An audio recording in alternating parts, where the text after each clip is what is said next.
Well, you can just take nicotine patches or you can take nicotine replacement therapy. However, for those who want more substance and a deeper dive on how to stop vaping before it affects you permanently, we're about to start this in this video. So before we start talking about why you became addicted to vaping, we first have to understand why you chose vaping to be your source of escape. What are you currently going through in your life that makes you feel like vaping would be the choice of escape? What stresses are you dealing with personally that you don't choose to speak to anyone about? How do you usually deal with stress if vaping is not around? Why does vaping make you feel so comfortable? What kind of triggers do you go through in your life personally that makes you want to start vaping? Why it's important to understand why vaping is your escape is because you start to notice a pattern on your triggers. Do you just vape because something bad happens, or do you also vape when you feel like you want to be happy around people that also vape? Do you vape because you have social anxiety and is a way for you to communicate with other people that also do the same thing? Do you vape to look a certain type of way in front of other people so that way they may accept you in their social group? So once we understand why you started to vape, then we can understand how you started to cultivate this habit. We tend to develop habits when we want to create a coping mechanism for something that we're currently dealing with or some type of achievement we want to have. Pay attention closely to every single habit that you have and you've cultivated, you can see a pattern. Once you start to understand the patterns or the triggers of why you vape, then you start to understand the habits that's been cultivated from it. But when people tend to vape, they want a quick release, they want a quick escape from what they're currently dealing with. And I empathize with what you're going through, because when you're going through a situation that's really deep and you feel like you're becoming overwhelmed with the situation,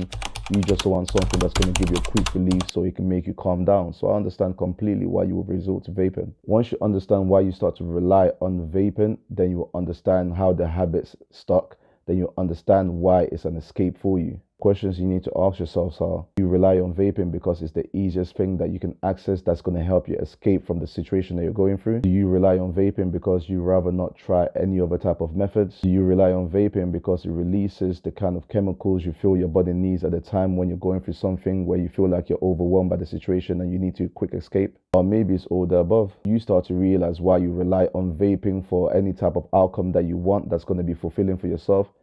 Then you start to realize how you've cultivated this habit, and this is going to open your mind to looking at alternative methods to also get the outcome that you got from vaping. To be honest, this will lead us to the next chapter, which will be facing your problem.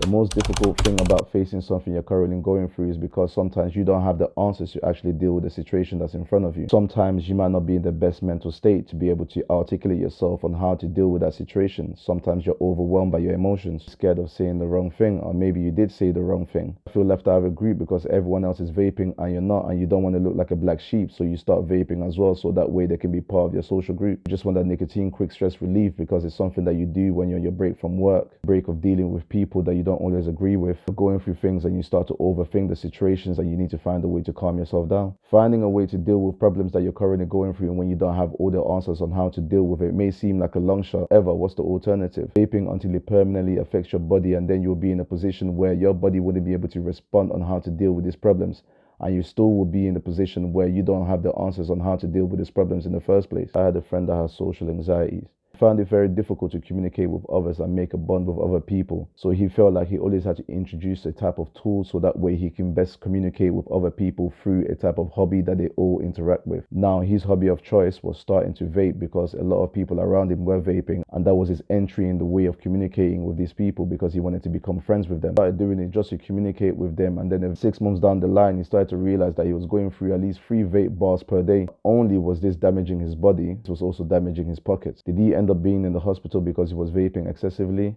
Yes. By the way, he also had asthma. Imagine how bad the situation ended up being for him. So told him that he had to make some drastic change. If not, then the vaping will end up putting him in the hospital permanently. How do we make sure that you don't end up in that same situation as well? You can start by reprogramming how you think when it comes to vaping. Next time you're dealing with an intense situation and you feel like you're about to revert to your vaping habits, ask yourself these 3 types of questions. Why is vaping the best choice for you right now? How can I approach dealing with this situation differently? What would a positive outcome look like with me dealing with this situation without having to vape? Although people say it takes 21 days to break a habit, you can do the same thing in a short amount of time if you put your mind to it. The issue is not always the habit, the issue is your dedication towards wanting to break it. Looking at other things that you can rely on, write it down, write it down, write it down on your notepad, write it down on your phone. Every time you have a trigger, every time you have something that stresses you, write down on your phone what type of thing stresses you. You feel like you have to adjust yourself to fit in a social group, write down why you adjust yourself on your phone.